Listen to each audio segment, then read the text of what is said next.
বাবিলকে মেরে নন্দার সম্মান বাঁচালো পরশুরাম। হ্যাঁ বন্ধুরা, সম্পূর্ণটা জানতে ভিডিওটা প্রথম থেকে শেষ পর্যন্ত দেখতে থাকুন। ধারাবাহিকের শুরুতে দেখা যাচ্ছে ভূমিকা, দীপালি সকলে মিলে তো পরশুরামের বাড়িতে চলে এসেছে। পরশুরাম তো এবার ওদেরকে দেখেই পুরো চমকে গেছে, বলছে যে আসুন আসুন, ভেতরে আসুন, বসুন। ভূমিকা তো এবার পরশুরামকে সরাসরি বলছে যে না, আমরা এখানে বসতে আসিনি, আমরা এখানে আমাদের জামাইয়ের কাছে আসিনি যে আতিথেয়তা নেব। পরশুরাম তো এবার কথাটা শুনেই অবাক, ভূমিকাকে বলছে যে কিন্তু আমি তো আপনাদের বাড়ির জামাই, ঠিক আছে আপনারা বসুন। পরশুরাম তো এবার দীপালিকে গিয়ে বলছে যে মা আপনি একটু বসুন, তটিনী তো এখন বাড়িতে নেই, তাই আমি একটু চা করে নিয়ে আসছি। দীপালি তো তখন পরশুরামকে বলছে যে হ্যাঁ আমরা সবটা জানি যে তটিনী বাড়িতে নেই, আর আমি তোমার কাছে একটা আবদার নিয়ে এসেছি। পরশুরাম তখন বলছে যে মা আপনি এইভাবে বলছেন কেন, আমি তো আপনাদের বাড়ির জামাই। ভূমিকা তো এবার রেগে আছে, সরাসরি বলছে যে না, এখানে কোনো শাশুড়ি মা আসেননি, আমরা এখানে এসেছি স্পেশাল ব্রাঞ্চের দুধে অফিসার পরশুরামের কাছে, যার ভরসায় আমরা আমাদের বাড়ির মেয়েকে তার হাতে তুলে দিয়েছি, রিস্ক নিয়েছি আমরা। আচ্ছা, আপনি কি কখনো সার্কাসের খেলা দেখেছেন? একজন খেলোয়াড় অন্য খেলোয়াড়ের দিকে ছুঁড়ে দেয়, দিলে অন্য খেলোয়াড় সেই খেলোয়াড়টাকে লুফে নেয়। সেরকমভাবে আমাদের বাড়ির মেয়েকে আয়ুষীকে তোমাদের হাতে শূন্যে ছুঁড়ে দিয়েছিলাম শুধুমাত্র তোমার ভরসায়, কিন্তু আপনি তাকে লুফে নেননি। আয়ুষী যে কোথায় তলিয়ে গেল আমরা সত্যি কেউ এখনো পর্যন্ত জানি না। দীপালি তো এবার ভূমিকাকে সাবধান করছে, বলছে ও কিন্তু আমার বাড়ির জামাই। ভূমিকা তো এবার রেগেমেগে দীপালির কাছে গেছে, দীপালিকে গিয়ে বলছে যে বললাম না আমরা আমাদের বাড়ির জামাইয়ের কাছে আসিনি, আমি এসছি এখানে শুধুমাত্র একজন নারী হিসেবে অন্য একজন নারীর সুরক্ষার জন্য। ভূমিকা তো এবার পরশুরামকে বলছে যে আপনি কি তাকে সেই সুরক্ষাটা দিতে পারবেন, বলুন আপনি পারবেন। শুধুমাত্র আমার কথায় আমাদের বাড়ির মেয়ে কিন্তু বাইরে বেরিয়েছে লক্ষণ রেখা পার করে। আচ্ছা, এবার কি আপনি ওদের কথায় ভয় পেয়ে গেছেন? আপনি কি এবার এই কেসটা থেকে মুখ ফিরিয়ে নিতে চাইছেন নাকি? তোমরা কি এবার সব ফাইলগুলো ধামাচাপা দিয়ে দিতে চাইছো নাকি? তারপর একটার পর একটা কোর্টে ডেট ডেট পড়বে, তারপর সকলে মুক্তি পেয়ে যাবে। পর কি হবে জানেন তো? ওই রকম বিজিত বলে ছেলেটা আর কর্ণ চ্যাটার্জির মতন লোকটা সমাজে আবারও তাণ্ডব চালিয়ে যাবে। আমি হাত জোর করে আপনার কাছে রিকোয়েস্ট করছি, আমাদের সিকিউরিটিটা দিন। আপনি কি পারবেন ওদের সায়স্তা করতে, ব্যবস্থা করতে?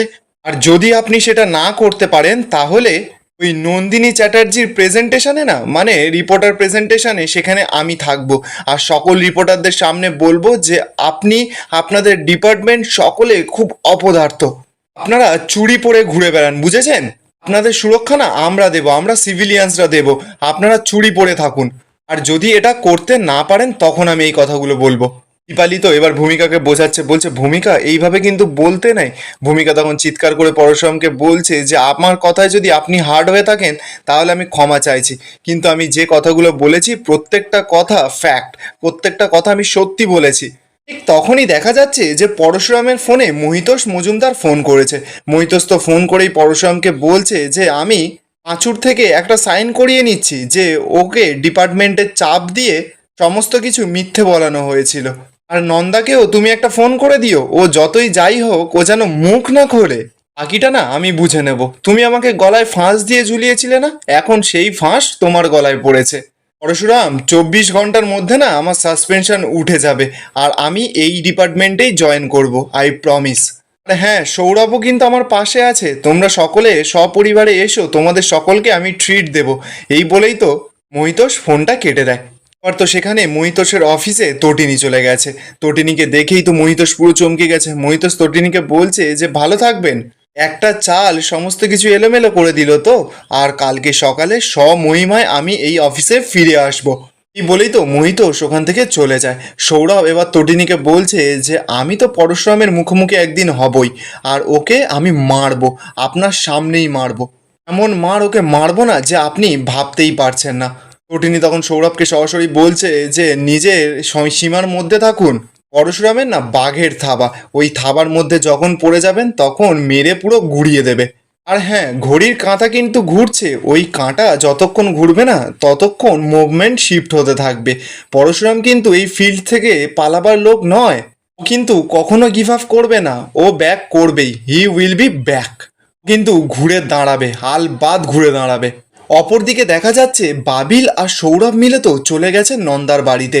নন্দা তো বাবিল আর সৌরভকে দেখে পুরো চমকে গেছে, বলছে আপনারা এখানে?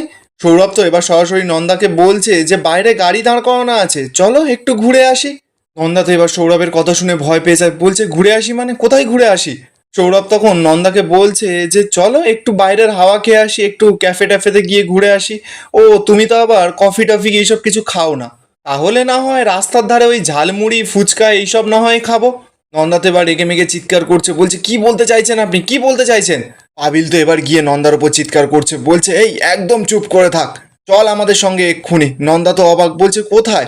হ্যাঁ, বাবিল তখন বলছে যে শহরে অনেকটা পেট্রোল পুড়িয়ে এখানে এসেছি রে। নন্দাতে এবার ভয় পাচ্ছে, বলছে কেন, আমি শহরে কেন যাব?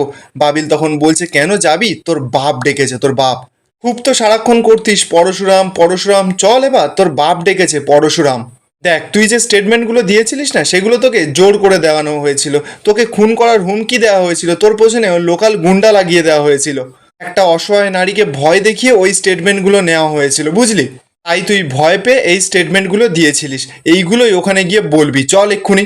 নন্দা তো এবার চিৎকার করে বলছে না না, এগুলো আমি বলতে পারবো না, এগুলো সমস্ত কিছু মিথ্যে কথা। সৌরভ তখন বলছে এই একদম চুপ, যেটা তোকে শেখানো হচ্ছে, যেটা তোকে বলতে বলা হচ্ছে সেটুকুই বলবি। সৌরভ তো এবার পরশুরামকে ফোন করেছে, পরশুরামকে ফোন করার পর নন্দাকে বলছে যে এই নে তোর বাবার সঙ্গে তুই কথা বল। নন্দা তো এবার সৌরভের হাত থেকে ফোনটা নিয়ে পরশুরামকে বলছে যে এরা এসব কি বলছে। পরশুরামের তো কিচ্ছু করার নেই, নন্দাকে বলছে যে ওরা যা বলছে সেটা করো। নন্দা তো শুনেই অবাক, বলছে এসব আপনি কি বলছেন, এরা কিন্তু আপনার বোনকে খুন করেছে। না না, আপনি আমাকে বলছেন সমস্ত কিছু মিথ্যে কথা বলতে হবে, কিন্তু আমি বলতে পারবো না, একদম পারবো না। ঠিক তখনই তো বাবিল একটা বটি তুলে সঙ্গে সঙ্গে নন্দার গলায় ধরেছে। নন্দা তো এবার ভয়ে পুরো চমকে গেছে। বাবিল তো এবার নন্দাকে শাসাচ্ছে, বলছে যে এখানেই না এক্ষুনি কুপিয়ে মেরে দেবো, চল এক্ষুনি আমাদের সঙ্গে। পরশুরাম তো এবার ফোন থেকে নন্দাকে বলছে যে তুমি তোমার ডান দিকে তাকাও। নন্দা তো এবার ডান দিকে তাকাতেই দেখতে পাচ্ছে যে ওখানে বলরাম রয়েছে। নন্দা তো এবার বলরামকে দেখে একটু শান্তি পায়। পরশুরাম তখন নন্দাকে বলছে যে 24 ঘন্টা ওদের হাতে সময় আছে, ঘড়ির কাঁটা না খুব দ্রুত ছোটে, তাই জন্য ওরা যেটা বলছে সেটা করো। আমি আছি তোমার সঙ্গে নন্দা, তুমি একদম ভয় পেও না। এই বলেই তো পরশুরাম ফোনটা কেটে দেয়। নন্দা তো এবার পরশুরামের কথা একটু সাহস পায়, ওদেরকে বলছে যে কোথায় যেতে হবে বলুন, চলুন। এই বলেই নন্দা যখনই ওখান থেকে যেতে যাবে, ঠিক তখনই দেখা যাচ্ছে বাবিল নন্দার কাঁধে হাত দেয়। নন্দা তো এবার রেগে যায়, বাবিলকে বলছে যে হাতটা সরান। বাবিল তো সঙ্গে সঙ্গে হাতটা সরিয়ে দিয়ে বলছে যে ও তোর তো আবার বিজনের সঙ্গে প্রেম ছিল তাই না? সরি সরি সরি, আমি তোর গায়ে হাত দেবো না, তুই চল এখন এখান থেকে। আর এখানেই আজকের এপিসোডটা শেষ হয়ে যায়। আপনাদের কি মনে হচ্ছে পরশুরাম কি 24 ঘন্টা পর নিজের আসল রূপটা দেখাতে পারবে? কমেন্টে আপনাদের মতামত অবশ্যই জানাবেন।